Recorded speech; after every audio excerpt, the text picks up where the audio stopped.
Hello guys, welcome back. If you're interested in vocal technique, pick up my ebook called Becoming a Natural Singer, or if you want one-on-one help, book a lesson through my website or drop me an email, links in the description. So I was having a chat with a student recently about being ready, being prepared.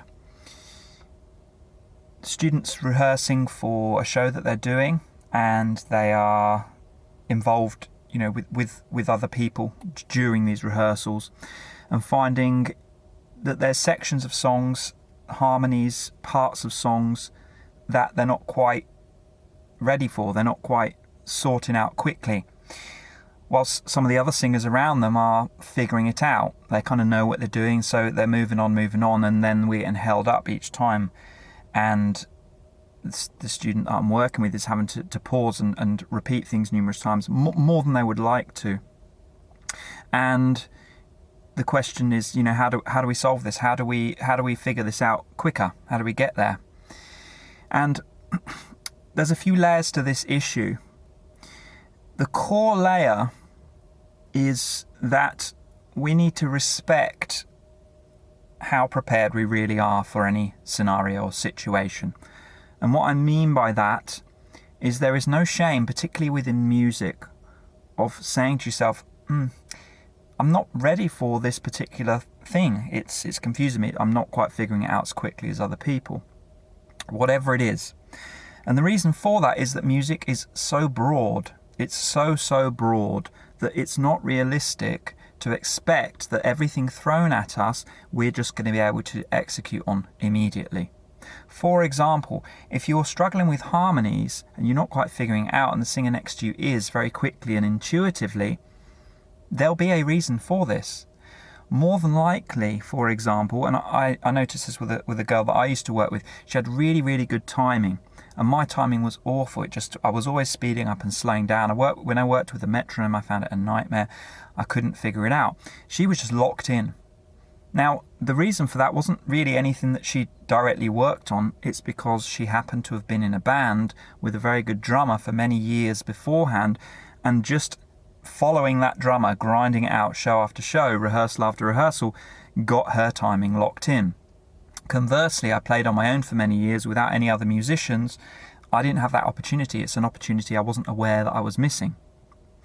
So in regards to harmonies, we have to understand that this other singer or these other singers, they may well have been in a group, a vocal group, a choir, a group where they had multiple singers and they were having to harmonise a lot. They may have had experiences that we haven't had, which set them up for that particular point in time when they're just like, yeah, this is no problem. Another way you can think of it is like this. You're a great singer, you're a great guitar player, you are amazing, one of the best in the world. Somebody hands you a violin and says, here, play Beethoven. You're going to have issues. You see my point? Music is so broad, it's multiple languages, it's multiple ways of looking at things, it's multiple specialities. Some musicians are specialists, some musicians play multiple instruments, but typically they're not particularly as good at individual instruments. So if you think of somebody like Jacob Collier or somebody like Tash Sultana, if you take individual parts of what they're doing, like guitar or like vocal, it may not be as strong as somebody who's more specialised. So there's all these pros and cons about different approaches and different ways of doing it, but in the end, my point is that everybody has to compromise in music, because A, it's so broad, and B, there isn't enough time within one lifetime to master everything. Now, with that context, you have to allow yourself to say, I'm not particularly good at this part of what I'm doing. Like, let's sit down and let's grind it out and figure it out. If you're in a situation where you feel like things are running away from you, things are getting out of pace, you can't keep up, you have to step back and say, there's something I'm missing here. I need to work at this on my own time. I need to grind this in private. I need to figure something out that I'm missing. I need to get better at this particular notch, at this particular niche within music. And there's no shame in that for the reasons I just mentioned. When our ego gets caught up in what we're doing, we tend to be fearful of weakness. We tend to be like, I don't want to look at that because it will make me feel like I'm not a good musician. So we shy away from it, which compounds the problem. which makes us avoid it more, and we feel even less prepared, and we get in this vicious circle of avoiding issues. Conversely, if we're humble enough and we're brave enough and bold enough to just look at things directly and say, this part of things I am not getting, then there's opportunity. There's opportunity to get better, there's opportunity to grow, there's opportunity to work, and there's opportunity to find motivation, because most of the biggest motivation you're going to have as a musician is when you are in the learning process. It's not when you're out the other side. It's hard to practice, frankly, when you're really good at what you do. It's much harder than when you suck, than when you feel like, man, this is just not working. That is the motivation a lot of time to get down and grind. So when you're dealing with these issues as an artist, you have to be able to zoom out and think in this type of way, in a way that is open, comfortable, not scared. And you have to always be resistant to the resistance of acknowledging where you're at with one particular part of your skill set. And the reason this is also key is because all of this comes back to your ability to generate confidence as a musician. So if you hide from these issues, you're going to lose confidence, you're going to feel vulnerable, you're going to feel weak, you're going to feel like you're not in control, which is going to demotivate you. It's going to mean you'll practice less, and it's going to mean you avoid the issue. Conversely, if you're on the attack, if you're bold enough to look and you are willing to learn and get better at these things, you're going to notice improvement. No matter what age you're at, you're going to get better. And that spark, gives you the motivation to practice more because you see the results. A, B, C, B, I can't remember where I'm at.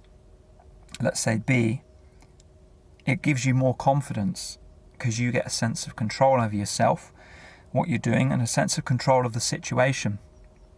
In the end, a sense of control is what builds confidence, and a sense of a lack of control of the situation demotes and degrades confidence.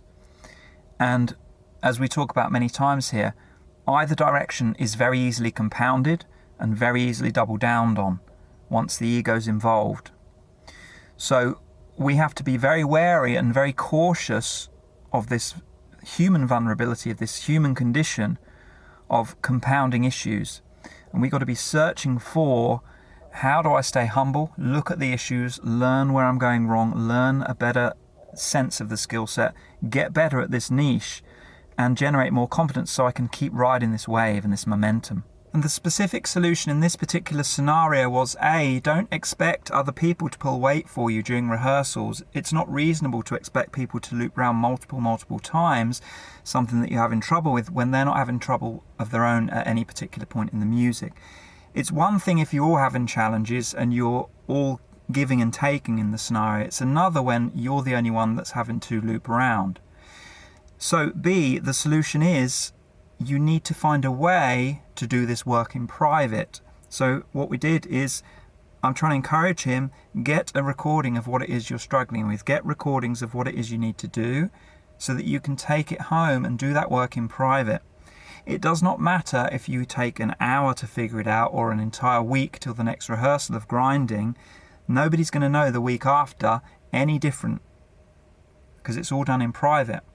So if it takes you the whole week, if it takes you hours and hours and hours every day to figure this little section out, and you get it, all they care about is the next week, is you've got it done, and now we can move on. And you build confidence, and you understand you've got control of the situation. So you have to find ways to take unreasonable expectations in terms of work, practice and work within rehearsals with other people. Find ways to take it home. Find ways to take it home. Create homework for yourself, ways that you can go through these sections that you're struggling with where you're not impacting anybody else, you're not taking anybody's time or patience, and then everyone wins because you go back the next week, nobody's any the wiser, and you just get on with the rehearsal and you can do it now and everyone's happy. So there's no shame in that, and there has to be a sense of balance. If everyone's struggling, if everyone's having to put in time to figure out a new piece of music or whatever it is, that's one thing. But if you're the roadblock in the situation, you've got to find ways to get homework to do. You've got to find ways to take that work into private so that you can do it and bring it back into the scenario where nobody's struggling.